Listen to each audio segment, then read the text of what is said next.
speak on those their platform. I thank you for the privilege as well to speak in this capacity. During this period of COVID-19, I would like to convey my condolences for those who have lost someone. And for those who have died, we pray that they will find rest. We pray for those who are sick that they may find healing. And many of us who are under lockdown, which is an unusual sequence of events, we also pray for the grace to endure the moment.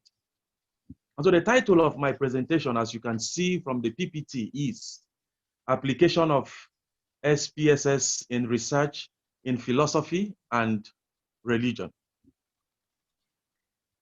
The outline of my presentation will be, first, to understand what SPSS means. This will be followed by an understanding of philosophy and religion. To be followed by application of SPSS in philosophy and religion. And that will bring us to the end of our discussion on the application of SPSS in philosophy and religion, precisely research in philosophy and religion. A cursory glance at the historical development of thought reveals that right from the very beginning, especially when philosophy overtook religion as the basis of thinking, thinkers have been concerned about that which is the unity in the midst of the plurality of things. Thinkers have been concerned about that which is permanent in the midst of change. They have been concerned about that which is the underlying principle of reality. That which is in everything, the unity of things. And that is why right from the very beginning, Thales, when he was responding to the question of that which is the principle of reality, he said the principle of reality is what? And then followed by Anaximander, who had argued that the principle of reality is the indeterminate element. And in this case, he speaks of the indeterminate element as that which is the unity of all the pluralities we find in reality, and that which is permanent in the midst of the changes we find in reality. Anaximander speaks of air, that everything possesses air, or everything contains air. Then Heraclitus talks about fire, that everything contains fire. And very important to our discussion today is Pythagoras' position. Pythagoras says that everything is about number. He says that number is the unity of reality in terms of its plurality, and that number is that which remains permanent in the midst of the changes that we find in reality. And if number is at the center of reality, it then means that our discussion today on the application of SPSS in the study of philosophy and religion is indispensable, or will I say is important. If you look further, you see that there are different quotations that we take from Heraclitus. And one of those quotations from Heraclitus is that number is the ruler of forms and the ideas and the cause of gods and demons. He is the ruler of forms. When we talk about forms in philosophy, we mean that which is the real reality. The forms of things is different from things as they appear. And what Heraclitus is saying is that number is at the heart of reality itself. He goes on to say that number is the within of all things. And when he says that number is the within of all things, he means that there is nothing without number, and there can't be anything without number, because everything contains number. He speaks of number as the structure of reality that exists, and that is why he says it is the within of all things. He says that God built the universe on numbers, and this is very important. If God has built the universe on numbers, it then means that we who use numbers in terms of application, in terms of analysis, numbers now become our own delegates in the governance of the universe, which means your ability to understand number, your ability to appreciate number, your ability to be analytical within the context of number gives you some kind of edge in the governance of the universe. So the idea of numbers in Pythagoras is very important for our own study today.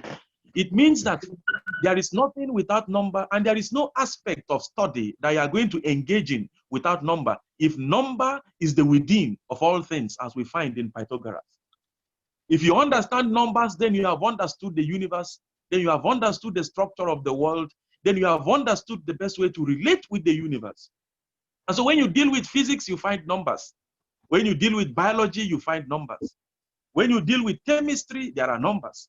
When you deal even with philosophy and religion, which is the area of our concern, you discover that numbers are also applicable. In spite of the fact that philosophy and religion are more about ideas and not about numbers, but even within that context, then there is also the ability, or there is the possibility of bringing in numbers into philosophy and religion. And this is actually why we are trying to study the applicability of SPSS within the context of philosophy and religion. Under normal circumstances, no one will expect that SPSS can be applicable in the study of philosophy and religion. But this brings us into a new understanding of of philosophy and religion within the context of research, how SPSS can be applied. First of all, just a brief understanding of SPSS. I know that other speakers must have talked to you majorly about it, but a few words on SPSS. SPSS really means Statistical Package for Social Sciences.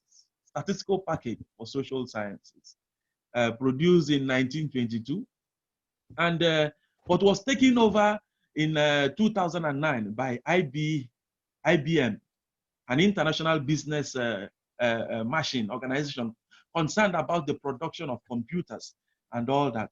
And so with the acquisition of SPSS by IBM, the name SPSS no longer becomes the name as such. It is now called originally, or will I say, it is now called basically IBM SPSS Statistics, immediately after the acquisition in 2009 by IBM.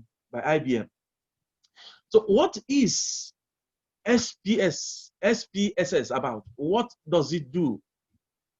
It is a software for statistical analysis used in social sciences.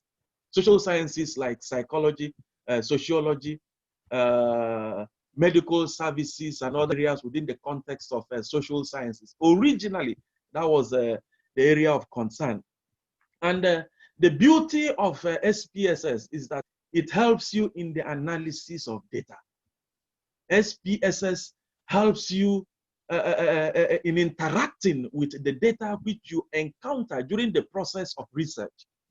And it helps you to handle statistics.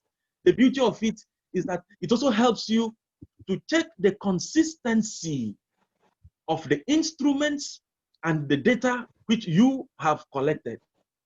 SPSS makes calculation, or it makes analysis of data easy for you.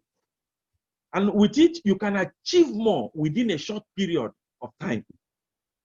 But there are also weaknesses to SPSS, which several scholars have tried to complain about. And the first of all is that it makes research too easy. And then secondly, it promotes laziness, according to some researchers. It makes research very easy, and then it promotes laziness among researchers. But that is just a perspective. That does not mean that this is exactly what it is. But this gives us, however, this gives us a very clear or a good understanding of SPSS as we progress in our application of this software to the study of religion and philosophy. And before we go on to see how this is applicable in the study of philosophy and religion, it will also be good to understand just in a little way what philosophy is. What is philosophy? Or what is religion? First of all, philosophy is from two Greek words, philo, which is love, and sophia, which is wisdom. And so philosophy simply means the love of wisdom. And because of this understanding of philosophy as the love of wisdom, Pythagoras understands philosophy and philosophers as the highest achievement of the human person.